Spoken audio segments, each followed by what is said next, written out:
Saludos. Hoy tenemos sobre la mesa el material de una clase de psicoanálisis que, la verdad, nos plantea una pregunta fundamental. ¿De qué está hecha nuestra realidad? Sí, una pregunta enorme.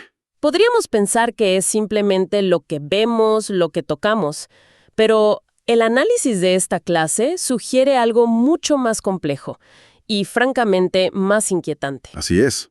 La clase propone que nuestra realidad se sostiene sobre tres pilares conceptuales del psicoanalista Jacques Lacan. Lo simbólico, lo imaginario y lo real. Esos tres son conceptos que pueden sonar muy abstractos, Un poco, sí. pero en el fondo describen las herramientas con las que construimos el mundo. Y para poner a prueba estas ideas, la clase las aplica a un caso extremo, una película. Una película sobre unos jóvenes criados en total aislamiento por sus padres. Exacto. Nuestra misión, entonces, será usar esta clase y su análisis para entender esos tres pilares. Veremos qué pasa cuando se manipulan, se tuercen, Y finalmente se rompen. para quizás entender un poco mejor los cimientos de nuestra propia cordura. Comencemos a desglosar esto. Para empezar, creo que el más intuitivo es abordar el primer pilar, el orden simbólico. ¿Ok? Pensemos en lo simbólico como el software que corre nuestra realidad. Es el lenguaje, las leyes, las normas sociales, la cultura. Todo ese sistema de signos y reglas en el que ya nacemos inmersos. Exacto. Es el mapa que nos dan para navegar el mundo. Un mapa que nos dice qué es qué, mesa es mesa, amor es amor. Y en la película que analiza la clase, este mapa está, completamente falseado. Claro, el padre es como un programador que creó un sistema operativo exclusivo y cerrado para sus hijos. Justamente. En la clase se dan ejemplos muy potentes de esto. Los hijos han aprendido un vocabulario inventado. Sí, eso es increíble. Llaman teclado a la vagina, salero al teléfono, A los zombies los llaman flores amarillas. tal cual. Y no son solo palabras raras, ¿eh? Es una reconfiguración total de la realidad. El padre, al controlar el lenguaje, controla los límites de su mundo. Claro, es que si nunca has visto el mar y te dicen que la palabra mar se refiere a un sillón de cuero, para ti el mar es un sillón de cuero. No hay cómo cuestionarlo. No hay. Pero la clase va más allá de las palabras. Habla de la figura del padre como alguien que no solo transmite la ley, sino que es la ley. Ese es un punto crucial que se discute. Lo conectan con la idea de Freud del padre de la horda primitiva. Ajá. Un padre funcional, digamos, en una estructura aneurótica, es aquel que transmite una ley, la del incesto, las normas, a la que él mismo está sometido. Muestra su propia falta. Exacto, su propia castración simbólica. En cambio, el padre de la película es un tirano que impone una ley arbitraria, que cambia a su antojo. Y que solo se aplica a los demás. Él está por encima. Él está por encima de ella.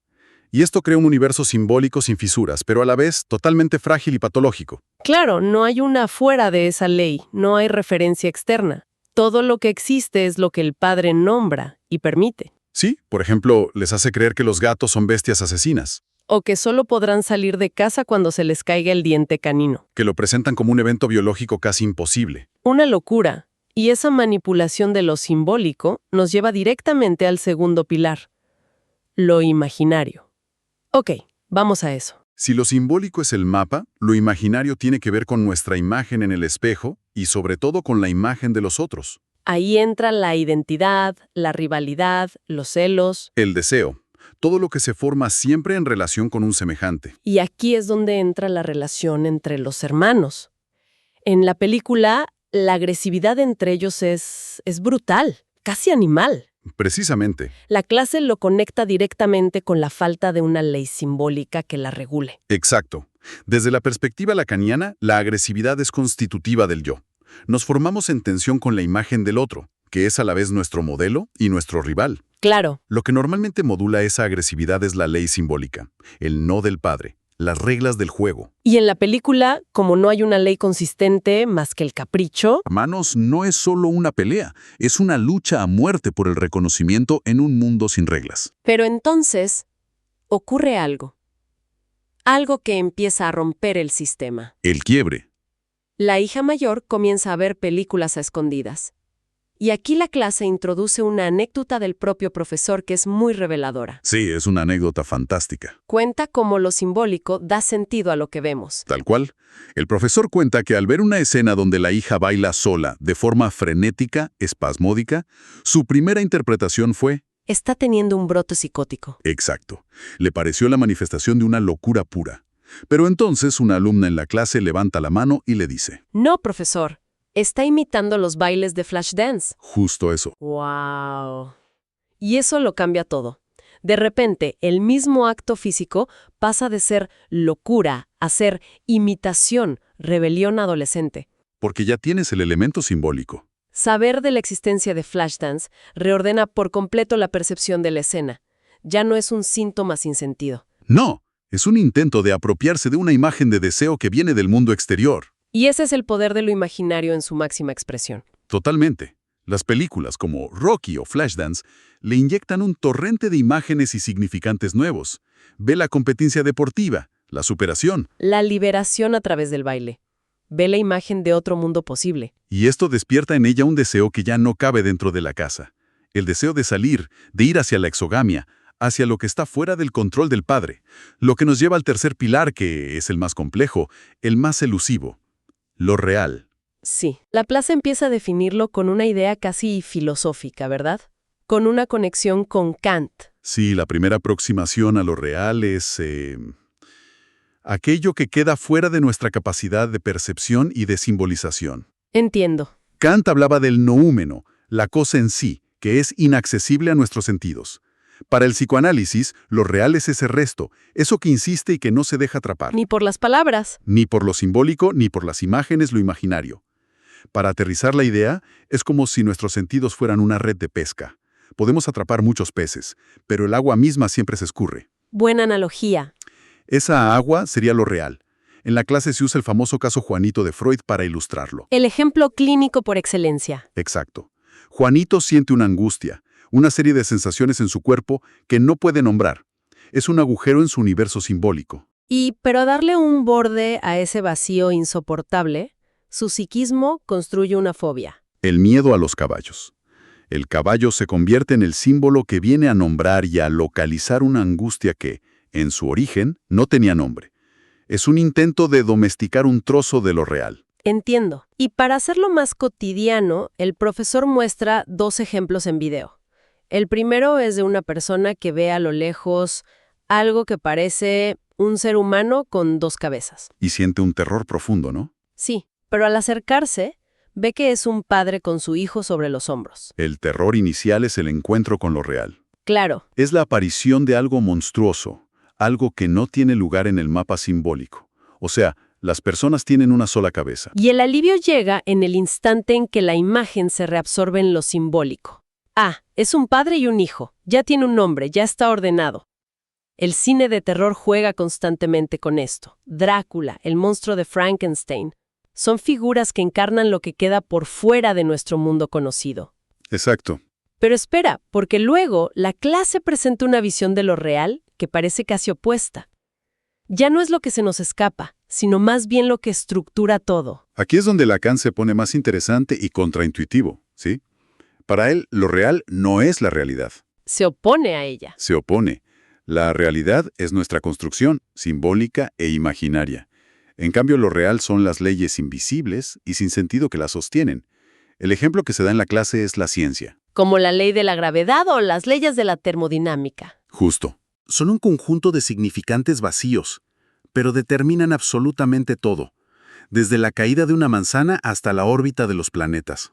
Claro. Y esta idea de lo real, como el sistema operativo invisible, es la que nos permite conectar las 2 definiciones. A ver. Lo real es lo que no tiene sentido en sí mismo, como una fórmula matemática, pero que estructura nuestra realidad, y a la vez es aquello cuyo encuentro es traumático porque no encaja en nuestra narrativa. O sea, Si te caes de un 5º piso, no te enfrentas a la idea de la gravedad, te enfrentas al suelo. Ese impacto es lo real, brutal, innegable y completamente indiferente a tus símbolos.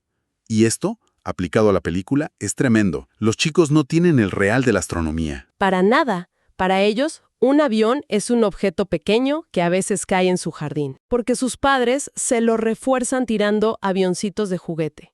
Su percepción del universo está determinada por un simbólico manipulado. Un simbólico que ignora las leyes reales de la física, la distancia. Su realidad está construida sobre un código falso. Y por eso, cuando la hija mayor decide escapar, tiene que provocar un encuentro con lo real en su forma más cruda. Totalmente. La ley del padre decía, saldrás cuando se te caiga el canino. Era una ley simbólica que postulaba una imposibilidad.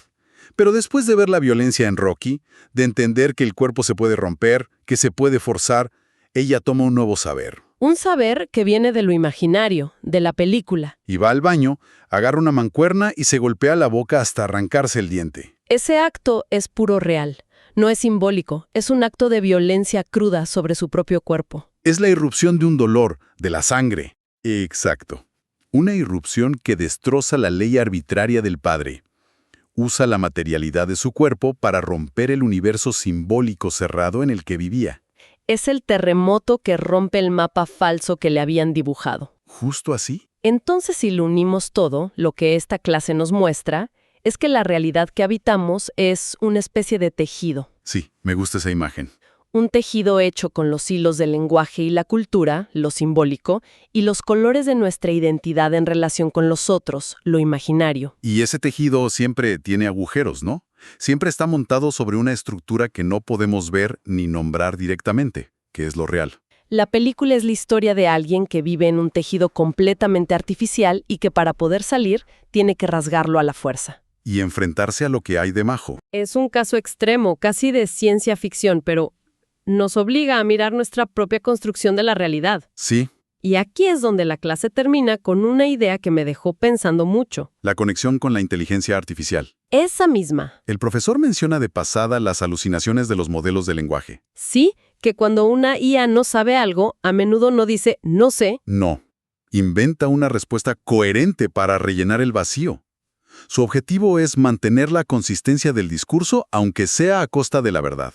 Lo que sugiere que el yo humano funciona de una manera muy similar. Somos máquinas de crear sentido. Constantemente estamos rellenando los vacíos de nuestro conocimiento, de nuestra memoria, con ficciones, con pequeñas historias que hacen que nuestro mundo simbólico se mantenga coherente. Y eso nos deja con una pregunta final, casi vertiginosa. Si nuestra realidad depende tan fundamentalmente de un sistema simbólico que nos es sesgado, que tiene agujeros, Y que parchamos constantemente con ficciones para que todo encaje. ¿qué tan diferente es, en su estructura, nuestra realidad normal, de la realidad delirante construida por el padre en la película? Es una pregunta fuerte. ¿No será que la cordura es, en última instancia, una alucinación compartida? Una alucinación con reglas de consenso, sí, pero una alucinación, al fin y al cabo,